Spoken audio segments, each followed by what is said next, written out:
Monday റൂട്ടിൻ്റെ മറ്റൊരു വീഡിയോയിലേക്ക് ഏവർക്കും സ്വാഗതം.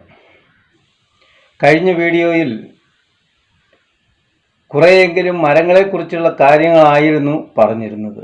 എന്നാൽ ഇന്ന് പറയുന്നത് ആ മരങ്ങളിലും മറ്റു ചെടികളിലുമൊക്കെ അടങ്ങിയിരിക്കുന്ന ഔഷധ ഗുണങ്ങളെക്കുറിച്ചാണ്. നമുക്ക് ചുറ്റുമുള്ള ധാരാളം ചെടികളുടെ ഇലയും കായും തൊലിയുമൊക്കെ ചേർത്താണ് വിവിധങ്ങളായ രോഗശമനത്തിനുള്ള കഷായങ്ങളും തൈലങ്ങളും ഒക്കെ ഉണ്ടാക്കുന്നത് എന്ന സത്യം നമ്മൾ പലപ്പോഴും വിസ്മരിക്കുകയാണ് ചെയ്യുന്നത്. അതിൻ്റെ ഒരു ഓർമ്മപ്പെടുത്തലാണ് ഈ വീഡിയോകളിലൂടെ പറയുവാൻ ശ്രമിക്കുന്നത്. അതിൽ കൗതുകം തോന്നുന്ന ധാരാളം വിഷയങ്ങൾ നമുക്ക് പരാമർശിക്കുവാൻ കഴിയും. ചാനൽ സബ്സ്ക്രൈബ് ചെയ്യാത്ത സുഹൃത്തുക്കൾ ദയവായി സബ്സ്ക്രൈബ് ചെയ്ത് സഹകരിക്കുവാൻ അഭ്യർത്ഥിക്കുന്നു.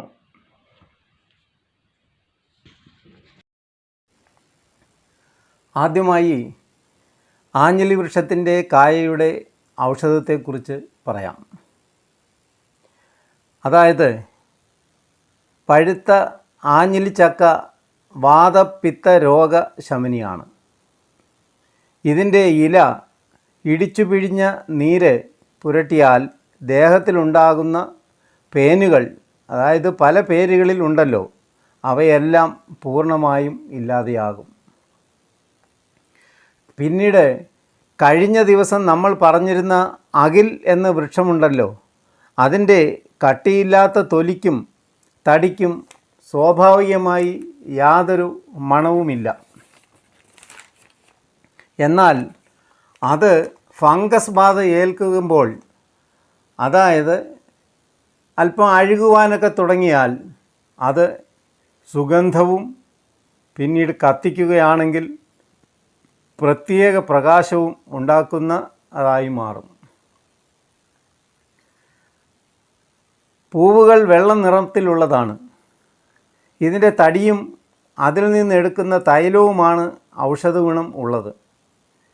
ശരീരത്തിൽ ശസ്ത്രക്രിയ വല്ലതും ചെയ്യുകയാണെങ്കിൽ അതിലുണ്ടാകുന്ന വ്രണങ്ങൾ അകിൽപ്പുക ഏൽപ്പിച്ചാൽ വളരെ പെട്ടെന്ന് വേദന ശമിക്കുകയും ഉണങ്ങുകയും ചെയ്യും.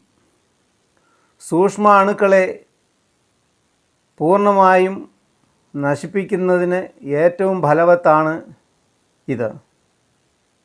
കൂടാതെ ആമവാദം, സന്ധിവാദം, സന്ധിവേദന എന്നിവ ഉള്ളവർക്ക് സന്ധികളിൽ അകിലെണ്ണ പുരട്ടിയാൽ വേദനയും നീരും പൂർണ്ണമായും ശമിക്കും.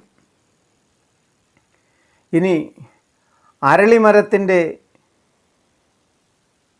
ഇല മാത്രം ഇടിച്ച് പിഴിഞ്ഞ നീരിൽ അതിൻ്റെ പകുതി അളവിൽ ഒലിവ് എണ്ണ ചേർത്ത് കാച്ചിയെടുക്കുന്ന തൈലം ചൊറി, ചിരങ്ങ്, വെള്ളപ്പാണ്ട് എന്നിവയ്ക്ക്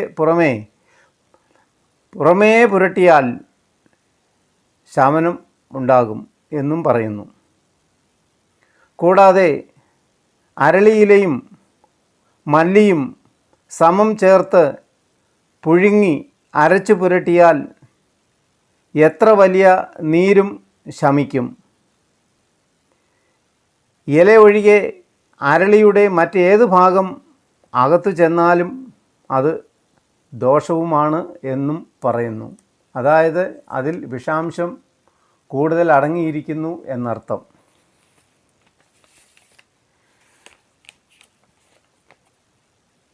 ചെറിയ കായകളുള്ള വൃക്ഷമാണ് അത്തിമരം. കഴിഞ്ഞ ദിവസം നമ്മൾ പറഞ്ഞുവല്ലോ, അത്തിമരത്തിൽ താമസിച്ചിരുന്ന കുരങ്ങിൻ്റെയും അതിൻ്റെ കൂട്ടുകാരനായ മുതലയുടെയും കഥ. ആ അത്തിമരത്തിൻ്റെ വേര്, കായ, തൊലി, തളിര് എന്നിവ വലിയ ഔഷധ ഗുണമുള്ളവയാണ്. പിത്തം, അതിസാരം, കഫം, രക്തദോഷം എന്നിവയെ നശിപ്പിക്കുവാൻ ഇത് വളരെ നല്ല ഉത്തമ മരുന്നാണ്. ഇതിൻ്റെ തൊലി കഷായം വെച്ച് ധാര കോരിയാൽ ഏത് വ്രണവും ശുദ്ധിയാകുകയും പെട്ടെന്ന് ഉണങ്ങുകയും ചെയ്യുമെന്ന് പറയുന്നു. അരയാലിൻ്റെ തൊലി, തളിര്, കായ എന്നിവ നല്ല ഔഷധം ആണ്. അരയാലിൻ്റെ തൊലിയിട്ട് തിളപ്പിച്ച വെള്ളം കൊണ്ട് കഴുകിയാൽ ഏത് വ്രണവും ഉണങ്ങുന്നതാണ്. പേരയ്ക്കയും പേരയിലയും ഔഷധ ഗുണമുള്ളതാണ്. പേരയില ചതച്ച് തേൻ ചേർത്ത് കഴിച്ചാൽ കുട്ടികളുടെ ഛർദി, അതിസാരം എന്നിവ ശമിക്കുകയും ചെയ്യും. ഇനി ഇരട്ടി മധുരം എന്ന ഒരു സാധനമുണ്ടല്ലോ, ഇത് ആൾ അത്ര ചില്ലറക്കാരനല്ല. ഇരട്ടി മധുരവും കറുത്ത ഉണക്കമുന്തിരിയും സമം ചേർത്ത് കഷായമുണ്ടാക്കി സേവിച്ചാൽ ചിക്കൻ പോക്സ് അഥവാ പൊങ്ങം പനിക്ക് ശമനമുണ്ടാകും. ഇത് പനിയില്ലാത്തവർ പനി വരാതിരിക്കുവാനായി ഇത് കഴിച്ചാൽ മതിയാകും. പനി വന്നവർ 3 നേരം കഴിച്ചാൽ പരിപൂർണ സുഖം കിട്ടും. ഇത് മറ്റുള്ളവർക്കൊട്ട് വരികയുമില്ല.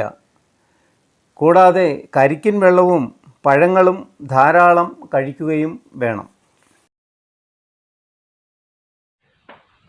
അതുപോലെ ഇരട്ടി മധുരം ശുദ്ധമായ വെള്ളം ചേർത്ത് അരച്ച് വെളിച്ചെണ്ണയിൽ കാച്ചിയെടുത്ത തൈലം തലയിൽ തേച്ച് കുളിച്ചാൽ എല്ലാവിധ നേത്രരോഗങ്ങൾക്കും തലവേദനയ്ക്കും ശമനം ഉണ്ടാകും എന്നാണ് പറയുന്നത്.